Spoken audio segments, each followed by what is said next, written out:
Hello everyone, এখানে যেটা দেখতে পাচ্ছেন সেটা হচ্ছে আজকের ডেইলি স্টাডির খুব গুরুত্বপূর্ণ একটি অপিনিয়ন। আমরা সামনে যে ব্যাংকের রিটেন অফিসার জেনারেল এবং সিনিয়র অফিসার সে প্রকাশকে লক্ষ্য রেখে যে প্রস্তুতিকে আরও বেশি স্মুথ করার জন্য আমরা আজকের এই নিউজ পেপারটা অ্যানালাইসিস করব। আমি আগেও বলেছি আমাদেরকে যদি রাইটিংটা প্র্যাকটিস করতে হয় রেগুলার, অবশ্যই রাইটিং করার আগে রিডিং প্র্যাকটিস করতে হবে। আমি যদি রিডিংটা ভালো করে অ্যানালাইসিস করতে পারি, যে রিডিংটাকে অ্যানালাইসিস করবে সেটাকে ভিত্তি করে আমি হচ্ছে যে রাইটিং করবো। এভাবে আমাদের ফোকাস রাইটিংটা প্র্যাকটিস করতে হবে। আচ্ছা, ওকে, আমরা শুরু করি। এখানে বলা হচ্ছে we need to rethink how we respond two how floods. এই যে সেন্টেন্সটার মধ্যে হাউর হচ্ছে দেখেন, এটা হচ্ছে একটা সাবঅর্ডিনেটিং কনজাংশনস, লক্ষ্য রাখতে হবে। এটা হচ্ছে একটা সাবঅর্ডিনেটিং কনজাংশন। এটা যেহেতু সাবঅর্ডিনেটরস আর সাবঅর্ডিনেটিং কনজাংশনস, সাবঅর্ডিনেটিং কনজাংশনের পরে যেটা আছে এটা হচ্ছে সাবঅর্ডিনেট ক্লজ। তাহলে একটা যদি সাবঅর্ডিনেট ক্লজ হয়, দুটো ক্লজের মধ্যে আরেকটা নিশ্চিত আমরা ধরেই নিতে পারি এটা হচ্ছে একটা প্রিন্সিপাল ক্লজ। কারণ একটা সেন্টেন্সে দুটা ক্লজ থাকলে দুটোটাই সাবঅর্ডিনেট হবে না, একটা প্রিন্সিপাল থাকবে। কারণ সাবঅর্ডিনেট ক্লজ প্রিন্সিপাল ক্লজের উপর ডিপেন্ড। এখন দুটা ক্লজ এটা কীভাবে আমরা জানবো? যেমন উই হচ্ছে এখানে একটা সাবজেক্ট, এবার এখানে উই হচ্ছে একটা সাবজেক্ট, এবং নিট হচ্ছে এখানে একটা ফাইনাইট ভার্ব বা মেইন ভার্ব, এটা হচ্ছে মেইন ভার্ব। এবার এখানে রেসপন্ড, এটা হচ্ছে একটা ফাইনাইট ভার্ব। অর্থাৎ এমন একটি বাক্যাংশ যেখানে একটা সাবজেক্ট একটা ফাইনাইট ভার্বযুক্ত অংশটাকে ক্লজ বলা হয়। তাহলে এটা একটা ক্লজ, এটা একটা ক্লজ। ক্লজ মানে হচ্ছে যে ভার্ব থাকবে, সাবজেক্ট থাকবে, ফাইনাইট ভার্ব থাকবে। আচ্ছা, উই নিড টু রিথিঙ্ক, আমাদের চিন্তা করা প্রয়োজন। নিডের পরে সাবজেক্ট যদি ব্যক্তি হয়, এটা একটা রাইট ফর্ম অফ ভার্বের রুলস, বুঝে নিতে হবে। পরবর্তী ভার্বটা ইনফিনিটিভ হবে। টু রিথিঙ্ক, পুনরায় চিন্তা করা প্রয়োজন। শব্দের আগে যদি রি থাকে তাহলে এটা হচ্ছে যে প্রেফিক্স। এরপরে রেসপন্ড টু, যে ব্যক্ত করা, প্রতিক্রিয়া, এটা একটা অ্যাপ্রোপ্রিয়েট প্রেপোজিশন। রেসপন্ডের পরে সবসময় টু হয়। কিসের প্রতি? আমাদের হাউর ফ্লাডস, যে হাওরের বন্যার প্রতি আমাদের প্রতিক্রিয়া পুনঃব্যক্ত করা, পুনরায় চিন্তা করা প্রয়োজন। এখানে যে আমি যদি বলি, আলাদা করে যদি বিশ্লেষণ করি, এই যে ফ্লাডস এটা হচ্ছে দ্য নাউন। কিসের বন্যা? হাওরের বন্যা। যদিও হাউর নাউন হয়, কিন্তু এখানের জন্য নাউনের আগে বিদায় এটা হচ্ছে একটা অ্যাডজেক্টিভ হিসেবে কাজ করেছে। এবং সেন্টেন্সটা এটা হচ্ছে একটা কমপ্লেক্স সেন্টেন্স। কেন কমপ্লেক্স সেন্টেন্স সেটা হয়তো বুঝতে পেরেছেন। একটা সাবঅর্ডিনেট ক্লজ, একটা প্রিন্সিপাল ক্লজ, একটা সাবঅর্ডিনেটরস থাকলে বুঝে নিতে হবে এটা হচ্ছে একটা সেন্টেন্সটি কমপ্লেক্স সেন্টেন্স। এখানে যে একটা বিষয়, এই সেন্টেন্সটাকে আমাকে যদি আমি আবার সিম্পলে রূপান্তর করি, তাহলে একটা ক্লজকে ফ্রেজ করে ফেলতে হবে, কনজাংশন বাদ দিতে হবে। আবার এটাকে যদি আমি কম্পাউন্ড করি, তাহলে দুইটা ক্লজই থাকবে, মাঝখানে একটা কোঅর্ডিনেটিং কনজাংশন দিব, তাহলে এটা আবার কম্পাউন্ড হবে। এই যে সেন্টেন্স কনভার্ট করে, এই বিষয়গুলো কেন বলেছি? ফোকাসের সেন্টেন্স ভেরিয়েশন যদি আমরা এভাবে কনভার্ট করতে পারি, ক্লজকে ফ্রেজ, ফ্রেজকে ক্লজ, ক্লজের বিন্যাস, তাহলে লেখাটাকে আমি নিজের মতো করে ফ্রি হ্যান্ড রাইটিং করতে পারবো। আচ্ছা, আমি ফোকাসকে টার্গেট করেই কিন্তু অ্যানালাইসিসটা করব আজকের ধারাবাহিকতার মধ্যে এটা। এরপরে যদি আমরা দেখি বিস্তারিত একটু, এটা কী বলতেছে, আমরা একটু আমি যেভাবে বিশ্লেষণ করছি ঠিক অনুরূপভাবে বিশ্লেষণ করব। প্রত্যেকটা কিছু ফোকাসের বিভিন্ন কিছু নিয়ে আসার চেষ্টা করব। ইন হাউর ব্যাসিন, এই যে ব্যাসিন মানে হচ্ছে যে জলধার, বিশাল একটা হাওর মানে হচ্ছে যে বিশাল একটা আবদ্ধ ক্ষেত্র, এটাকে বলা হয় ব্যাসিন বিষয়টা। অর্থাৎ এটা একটা ম্যাটাফর, রূপকর্ত। একটা ব্যাসিনের সাথে একটা পাত্রের সাথে হাওরকে কম্পেয়ার করা হয়েছে। কোথায়? এটা একটা হয়ের দ্বারা প্রশ্ন করলে পাচ্ছি। কোনো সেন্টেন্সের শুরুতে কমা থেকে যদি হয়ের দ্বারা এটা হচ্ছে তো হয়ের দ্বারা প্রশ্ন করলে পাচ্ছি, তাহলে এটা বলতে পারি এটা হচ্ছে তো একটা অ্যাডভার্বিয়াল ফ্রেজ। তাহলে লেখার ভেরিয়েশন একটা বিষয় লক্ষ্য রাখেন। আগে যখন সেন্টেন্সটা পড়েছিলাম তখন উই দ্বারা শুরু করেছি, সাবজেক্ট দিয়ে। এখন সরাসরি সাবজেক্ট দিয়ে শুরু না করে এখন অ্যাডভার্বিয়াল ফ্রেজ দিয়ে। এইটাও একটা লেখার ভেরিয়েশন। সাবজেক্ট ভার্ব অবজেক্ট বারবার এভাবেই শুরু করব না। আমি বাক্যটা সাবজেক্ট হবে, কিন্তু সাবজেক্টের শুরুতে adverbial phrase, participle phrase, prepositional phrase এগুলোও কিন্তু আমি অ্যাড করতে পারি। তাহলে লেখা আমার একটা গুণগত, একটা গ্রামেটিক্যালি কিন্তু এটা এনরিচ হচ্ছে। ফ্লাডস বন্যা, হ্যাভটা এখানে main verb. A way of sneaking off on you, যেটা একদম স্নেকিং, ওয়ে অফ স্নেকিং, এই ফ্রেজটার অর্থ হচ্ছে নিঃশব্দে আসা। মনে হচ্ছে যে হাওড়ের বেসিনগুলোতে এমনভাবে আসে কোনো শব্দ ছাড়া, হুট করে আসে, কথাটা এরকম। অর্থাৎ এখানে এটা একটা, আমরা যদি বুঝি এটা একটা স্ট্রেঞ্জ প্রকাশ করতেছে, হতবাক। এবং স্নেকিং, নিঃশব্দ সচরাচর এটা মানুষের ক্ষেত্রে ইউজ করি। আমি বসে আছি, হুট করে একজন মানুষ এসে পড়লো, কোনো শব্দ নাই, তাহলে মানুষ জন্য আমরা স্নেকিং অ্যানিমেলের জন্য ইউজ করতে পারি, কিন্তু এখানে একটা লোকেশনকে মানুষের বৈশিষ্ট্য দেওয়া হয়েছে। সো এখানে সেন্টেন্সটা কিন্তু বলতে গেলে এই স্নেকিং শব্দটা হচ্ছে যে পার্সনিফিকেশন হয়েছে, খেয়াল করবেন। একটা জিনিস মনে রাখবেন, প্রথমটা বলেছি আমি ম্যাটাফোর বা সিমিলি, পার্সনিফিকেশন, এরকম যে ফিগার অফ স্পিচগুলা যে লিটারেচারের মধ্যে ইউজ করা হয়, এগুলো যখন আমরা লেখার মাধ্যমে প্রয়োগ করতে পারবো, কোনো শব্দ, কোনো সেন্টেন্স আমরা বিভিন্ন রূপ করতেই যদি লিখতে পারি অনেকগুলা মাঝে মাঝে, তাহলে আমাদের লেখার মানটা কিন্তু আরও অনেক বেশি কিন্তু এটা অলংকার সমৃদ্ধ হয়, কম লিখেও কিন্তু খুব ভালো নাম্বার পাবো। এটাও একটা ফোকাসের বৈশিষ্ট্য। আচ্ছা, এরপর হচ্ছে দে অপেন অর অফটেন, দুইটা থেকে যে কোনো একটা বলা যাবে। এই বন্যাগুলোকে বোঝানো হয়েছে প্রোনাউন। অফটেন অ্যাডভার্ব, কাম ওভারনাইট, এটা রাতারাতি আসে, এটাও অ্যাডভার্ব। কখন আসে? ভার্বের ফর্ম ওয়েন দ্বারা প্রশ্নগুলো পাচ্ছি বিদায়, এটা হচ্ছে একটা অ্যাডভার্ব। এটা রাতারাতি মানে হুট করে আসে।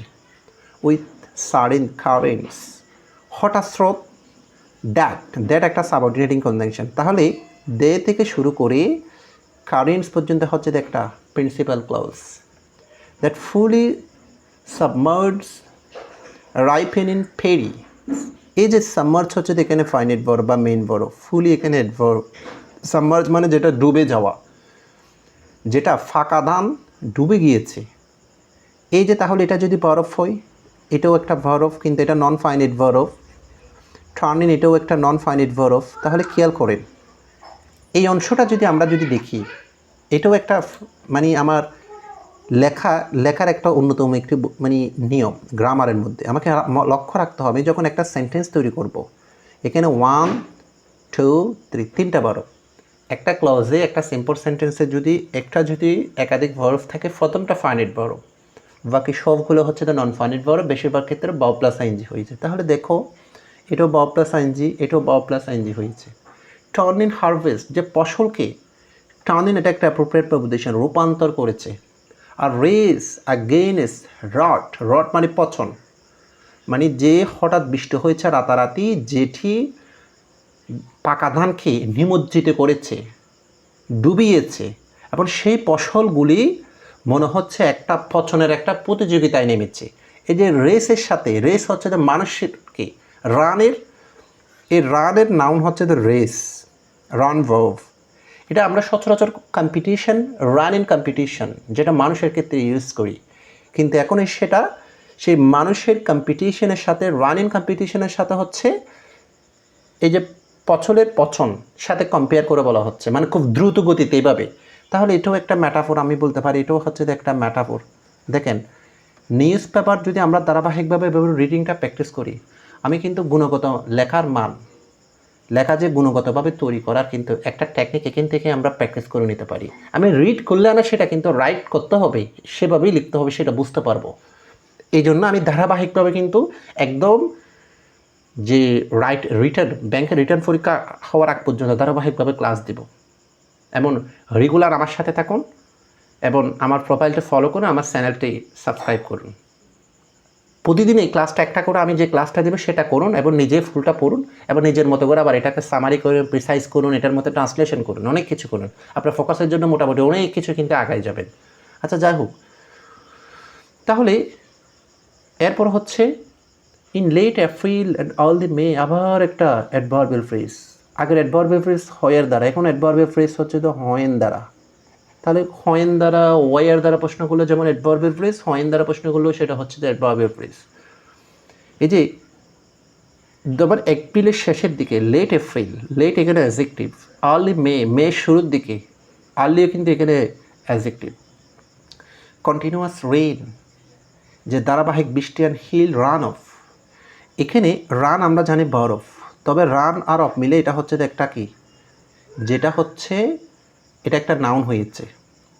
হিল রান অফ মানে হচ্ছে যে পাহাড় থেকে নামা ঝলধারা, ঊর্ধ্বগতিতে যে পাহাড় থেকে নেমে আসে বৃষ্টির ধারা বা বৃষ্টির পানি যে ঝলধারা, ঊর্ধ্ববাহী জলের প্রবাহ বলতে পারি, এভাবে বলতে পারি। সেটা ফ্রম মেঘালয়া ফুস্ট, যেটা একদম ধাবিত হয়েছে। এই যে সেন্টেন্সটার, এই যে এখান থেকে শুরু হয়েছে অ্যাডভার্বিয়াল ফ্রেজ, ফুস এখানে হচ্ছে দ্য মেইন ভার্ব।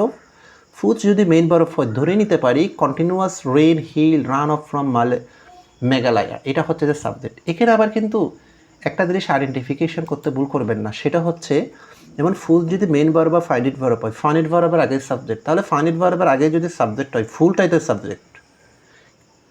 এখন ফুলটাই তো সাবজেক্ট না, যেমন অ্যাডভার্বিয়াল ফ্রেজটা সাবজেক্ট হতে পারে না, সাবজেক্ট হতে পারে নাউন বা নাউন ফ্রেজ। তাহলে কন্টিনিউয়াস রেন এটা হচ্ছে যে নাউন ফ্রেজ। এখন এটাও যদি আমি কখনো নাউন ফ্রেজে ইনক্লুড করতে পারবো না, এটা অ্যাডভার্বিয়াল ফ্রেজ বিতে এটাকে আমি সাবজেক্ট হিসেবে ইনক্লুড করতে পারবো না। তাহলে সাবজেক্ট কতটুকু? বাক্যের শুরুতে যদি সাবজেক্টের বার অতিরিক্ত কোনো অংশ থাকে, কোনো কারেক্টরস থাকে, কোনো অ্যাডভার্ব থাকে, কোনো অ্যাডভার্বিয়াল ফ্রেজ থাকে, কোনো পার্টিসিপল ফ্রেজ থাকে, সেটা সাবজেক্ট আর সেটাকে আলাদা করে দেখার জন্য একটা এরকম কমা ইউজ করা হবে। যে প্রাণী একদম ফুস হয়েছে, ধাবিত হয়েছে ইন্টু নেত্রকোনাস বিল, নেত্রকোনার যে বিলগুলা, নেত্রকোনার র থাকলে অ্যাপোস্ট্রোপিয়াস পসেসিভ কেস, এখানে নেত্রকোনা কিন্তু অ্যাডজেক্টিভ অর্থে ইউজ করা হচ্ছে। বিলস অ্যান্ড সুনামগঞ্জ লোল্যান্ড, যে নিম্নভূমিগুলো কিন্তু একদম কি প্লাবিত হয়ে গিয়েছে। এবার এটা ড্রাউনিং, যেটা ডুবে যাওয়া, রাইভ, এটাও একটা পার্সনিফিকেশন। ডুবে যাওয়া শব্দটা কিন্তু মানুষ যখন পানিতে ডুবে যায় সেটাকে ড্রাউনিং বলি। তবে এখানে কি ডুবে গিয়েছে? এখানে পাকাদান ডুবে গিয়েছে, বস্তু ডুবে গিয়েছে, মানুষের বৈশিষ্ট্য বস্তুর মধ্যে দেওয়া হয়েছে। আবার একটা পার্সনিফিকেশন পাচ্ছি আমি, খেয়াল করে। তাহলে রাইফ অ্যান্ড সেমি রাইফ, পাকা এবং অর্ধপাকা, বুড়ো, বুড়ো মানে ধান, and live in harvested grains, এই যে লিভ ইন আমরা জানি ত্যাগ করা, তবে এখানে লিভ ইন শব্দটা যদি এখানে দেখেন কী অর্থ প্রকাশ করে, যে ফসল শস্যদানা টু বি স্পয়েল, যেটা নষ্ট হয়ে গিয়েছে, ফেসিভ। তাহলে নষ্টটা কীভাবে হয়ে, যেটা চলমান আছে, এখানে লিভ ইনটা কন্টিনিউয়াস অর্থে ইউজ করা হচ্ছে। ডিউ টু কারণে, আ লেক অফ সানলাইট, যেটা সূর্যের আলো বা সূর্যের তাপের ঘাটতির কারণে। এখন ফুল সেন্টেন্সটা যদি দেখি কি হচ্ছে, অর্থাৎ এপ্রিলের শেষে এবং মের শুরুতে যে ধারাবাহিক বৃষ্টিপাত এবং পাহাড়ের ঊর্ধ্ব জলের প্রবাহ যেটা নেমে এসেছে মেঘালয় পাহাড় থেকে, সেটা একদম এমনভাবে ধাবিত হয়েছে নেত্রকোনার বিল এবং সুনামগঞ্জের নিম্ন অঞ্চলগুলা, যেগুলোর কারণে ওই অঞ্চলের পাকা এবং অর্ধপাকা ধানগুলোই এগুলাকে ডুবিয়ে ফেলেছে, পানির নিচে তলিয়ে গিয়েছে, যার কারণে ফসলের শস্যদানাগুলোই সূর্যের অভাবে কিন্তু এগুলো পচতে শুরু করেছে। এখন এই সেন্টেন্সটা যদি দেখি, এখানে বিশাল একটা সেন্টেন্স, একদম এখান থেকে শুরু করে এতটুকু পর্যন্ত, কিন্তু সেন্টেন্সটা হচ্ছে যে একটা সিম্পল সেন্টেন্স। কারণ আমি একটা মাত্র ফাইনিট ভার্ব পেয়েছি, একাধিক ভার্ব থাকলে বাউ প্লাস আইএনজি, যেমন এটাও বাউ প্লাস আইএনজি হয়েছে, এটা ফেসি পড়তে ভার্বের ফিফি ফর্ম হয়েছে নন ফাইনিট ভার্ব, এটাও বাউ প্লাস আইএনজি হয়েছে নন ফাইনিট ভার্ব। তাহলে একটা finite verb non finite verb একাধিক থাকুক, সেটাকে আমরা বলবো একটা ফাইনিট ভার্ব মানে একটা ক্লজ। সেন্টেন্সটা বড় হলে এটা একটা সিম্পল সেন্টেন্স। তাহলে দেখেন, তার মানে একাধিক কমপ্লেক্স একাধিক সেন্টেন্সকে একটা সেন্টেন্সে রূপান্তর করেছে। যেমন এটা একটা নন ফাইনিট ভার্ব, যে একটা ফ্রেজ, লিভ ইন এটাও একটা ফ্রেজ, ভার্বটাকে নন ফাইনিট ভার্ব করে ফ্রেজ করেছে, এটাও একটা ফ্রেজ।